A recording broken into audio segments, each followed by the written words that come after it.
Tapos na ako guys magsampay. Kahapon ko yun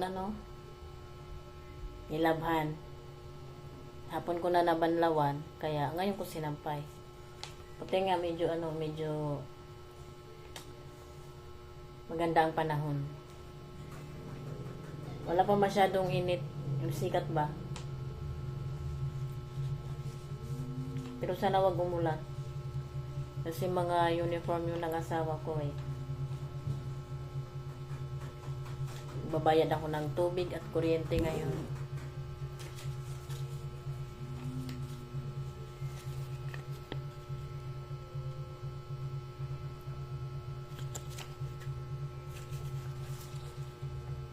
Dati guys, ang binabayaran namin, ang minimum kasi ng tubig dito is, ano ba minimum ng tubig? Ay, ang minimum cubic dito ay 10.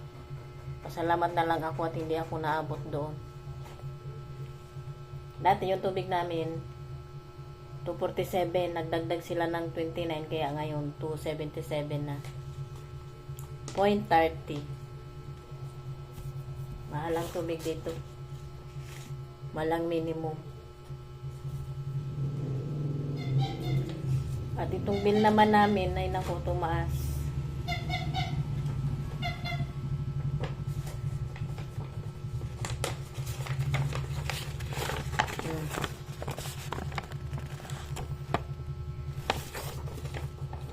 Tapos ngayong darating na buwan, tataas na naman ulit. Aba. Yaman-yaman, no? Naka-charge pala yung cellphone ko. Ano to guys? Gape. Gatas at kape. At mais. Wala nang kanin. Pinabaon ko lahat sa asawa ko kasi hindi siya dito nag-almusal, doon na sa company. Na-census na ba kayo guys? Na-census na ba yung mga household nyo? Dito kami tapos na. Nung nakaraan pang linggo. Yung yung PSA enumerator. Yung PSA enumerator, tinatanong ko din. PSA enumerator versus ako guys. Siya nagtatanong, ako nagtatanong din. Kasi yung pagdududa ko is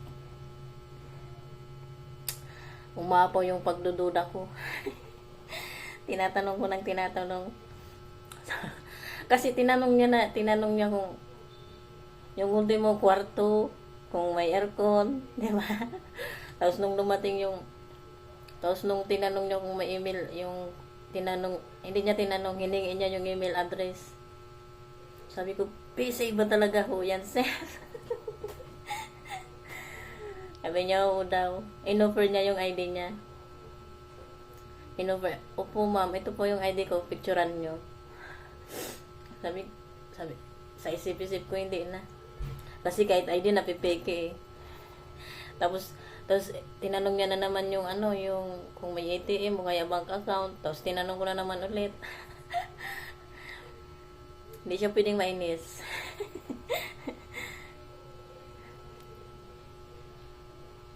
Tinanong ko na naman siya ulit kung PSA ba talaga yan, sir? Sabi niya, oo daw. Kasi medyo talagang personal info ang hiningi niya eh. So yun. Doon lang talaga ako sa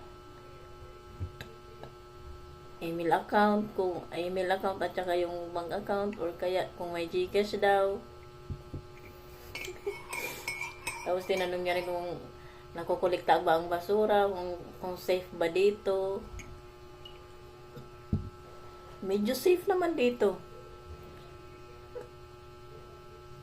Thankful ako kasi medyo safe dito sa street namin. Pero doon sa mga ibang block, no.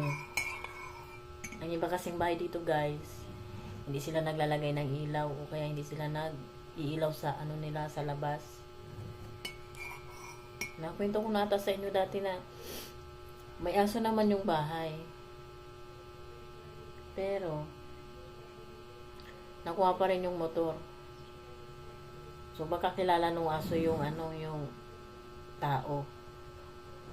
Yung iba naman, yung isa naman, iba hindi ako nalabas ng bahay pero nakakarating sa akin. Tuwag-tuwa, no?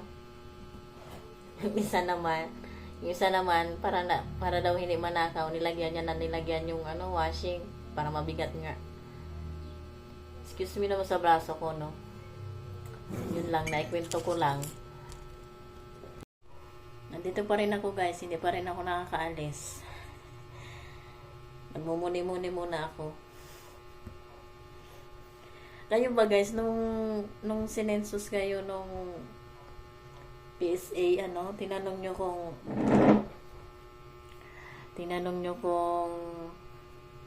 ano ba yun, yung kapag may national ID ka is may makukuha kang 5K na pera. Hello. Tinanong ko talaga yun, guys. Sabi ko, sir, totoo ba yung sa kumakalat na ano, na kapag may national ID, may makukuha kang pera? May makukuha kang pera. Sabi niya, wala naman binababa o kaya walang memo. So, ibig sabihin ka kung fake news. Wala daw binababang memo. Sayang, no? Kung meron sana, di meron akong 5K kasi meron akong national ID. Charot, naihabol ko lang. Itanong nyo guys, kung anong itatanong nyo doon. Yung ID ka ng asawa ko, nauna pa yung kumuha yung asawa ko na national ID. Sabi ko, yung sa asawa ko, sir, kasi tinanong niya kung may national ID na ako. Sabi ko, meron. Sabi ko sa kanya, yung sa asawa ko ako, sir, nauna pa siyang kumuha. Pero hanggang ngayon, wala pa. Sabi niya, baka daw, di ba nga, nagkasunog sa, yung postal office ba yun? Di ba nasunog yun? Baka daw nasama sa nasunog. Sabi ko, pwede ba siyang kumuha ulit? Kasi, yung sa asawa ko is in-address niya doon sa company. Sabi niya, hindi na daw. Okay na daw yun. Hindi na ano, naka-record naman na daw yun. Hindi na kailangan kumuha ng panibago.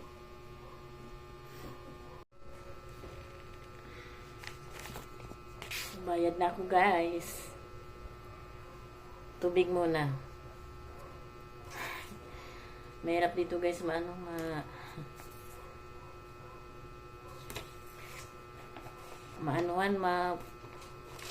mawala ng tubig. Kasi sa Molino pa ang office nila. Yan, o. Prime.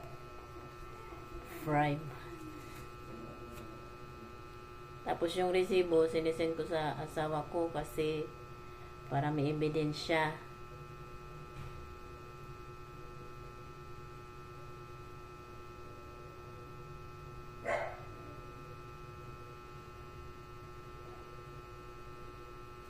Lalo na yung sa pag-ibig.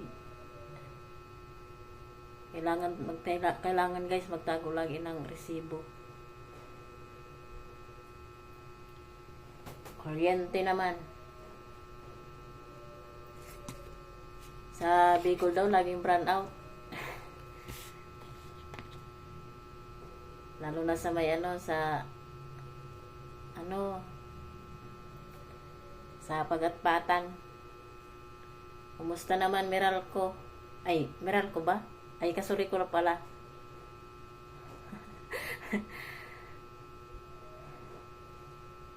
Kumusta naman, Kasuriko? At saka doon sa kasi may nadaan sa ko guys, sa may, wait lang, kailangan ko mag-focus dito. Ayan, bayad na rin. Charot.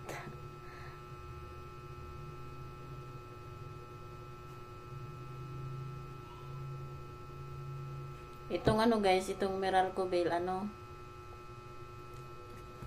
madali na lang ngayon kasi scan na lang yung ano mo, yung tan.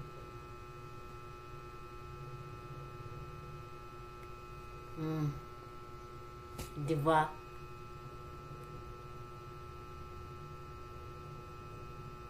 Magbayad na para hindi maputulan.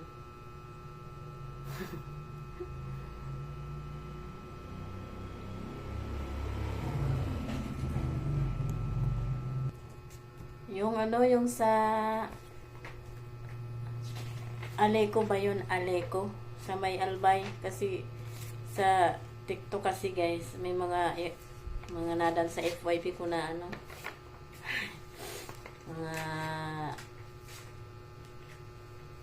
Mga taga Bicol na ano.